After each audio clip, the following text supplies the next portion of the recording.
You talk about being acidic and that eventually leads to death. What are some of the dangers along the way, though, I mean, of being too acidic? What are some of the steps that our body goes through? Well, there's 7 steps, or what I call 7 stages. The first one is I'm tired. Okay. If you're saying that, you're in stage 1 or step 1, acidosis. The second one is irritation or sensitivities. You may have like allergies or skin outbreaks, acne. This is stage 2 acidosis, or step 2. Stage 3 is when you start or constantly clearing your throat or coughing, where the body is actually neutralizing acids or buffering acids, producing a sticky mucus. This is stage 3 acidosis, or step 3. Step 4 is when you're in an inflammatory state. You cannot be in an inflammatory state or have pain without acid. Stage 5 is when the acid that you should be eliminating becomes solidified. This is when it builds up on the walls of the arteries and sets the stage for a stroke. So solidification. So most people that are in a stage of solidification can check that by testing their cholesterol, because cholesterol increases in the presence of acidity to buffer excess acid to protect the organs that sustain life.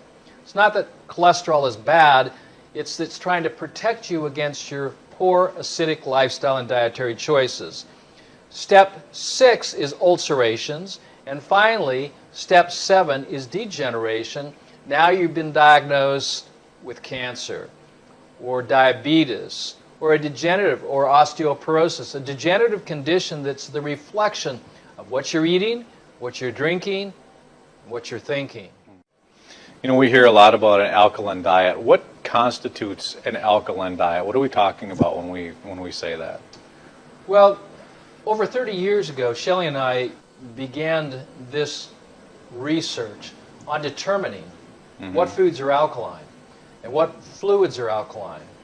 And you know, I don't know if this is a true statement or not, but I'm going to say it anyway, because I haven't found anything out there that would refute this, is that I'm the only scientist in the world that's literally been studying for the last 30 years the effect of what you eat, what you drink, and how you live your life on the human blood. Okay? See, my basic theory is, 1, that the human body is alkaline in its design, and 2, that all the functions of the body are acidic. In other words, breathing, eating, thinking can eventually kill us if we don't manage that alkaline design. We're born in an alkaline state. That's why babies smell so sweet. And when they start feeding babies food, you know, then things start changing. You know, their systems become toxic from the foods and the liquids they're drinking. So we can change that. But this research now has been going on for 30 years plus, and what I've determined is specific foods that are alkalizing and blood building and non-congestive, high water content, because you can get a lot of your alkaline fluids and electrons to run your body from the foods you eat. And what I have found is this: the best foods for maintaining extraordinary health, and that pH, I've changed the acronym from potential of hydrogen to perfect health.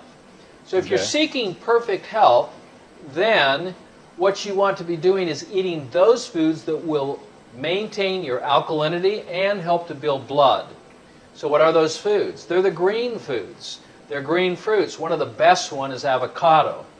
One of my favorite vegetables, leafy vegetables, is kale, but I also love spinach as well. When you go green, when you are clean, and when you move this direction and you start drinking alkaline water and you eliminate all the acidic foods that build up things like lactic acid or lactose or uric acid or sulfuric acid or nitric acid, you eliminate the beef and the chicken, the pork and the fish.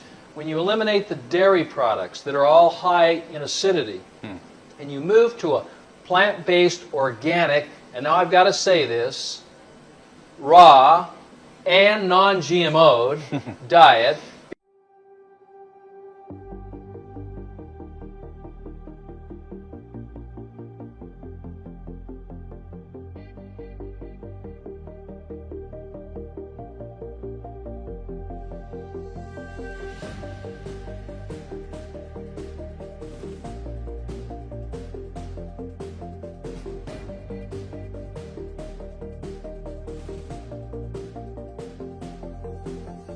In my experience, every cancer can be cured in 2 to 16 weeks.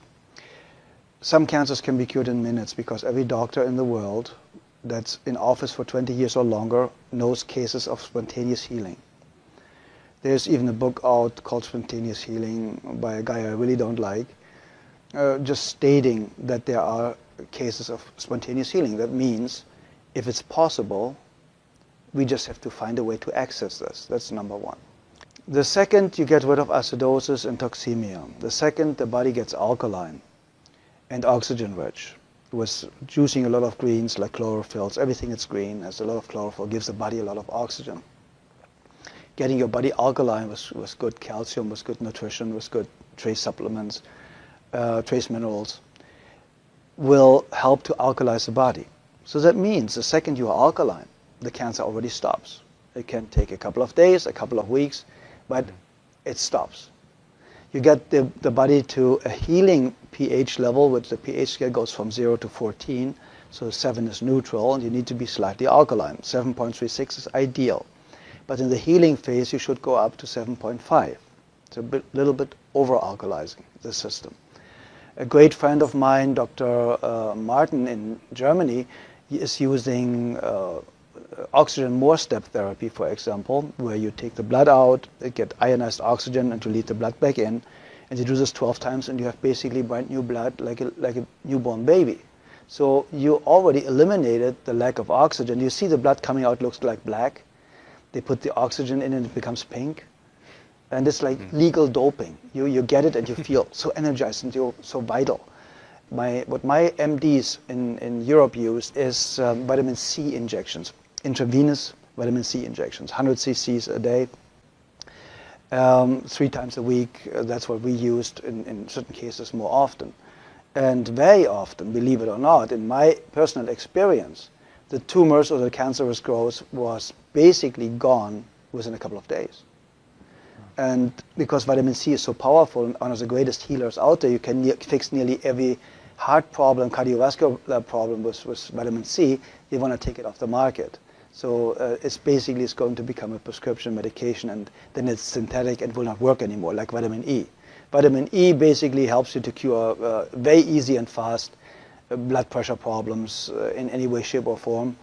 That's why they made a study with artificially created vitamin E, chemical created vitamin E, said, see, it doesn't work. No, of course not. Chemicals don't work. Nature works. If nature creates a problem, nature creates a solution. Very simple and easy. If it didn't exist 100 years ago, you don't need it today. It's very, very simple. When you want to help somebody to educate themselves, to eliminate his or her own cancer really, really fast, I would basically start instantly with a vegan diet or with a raw food diet.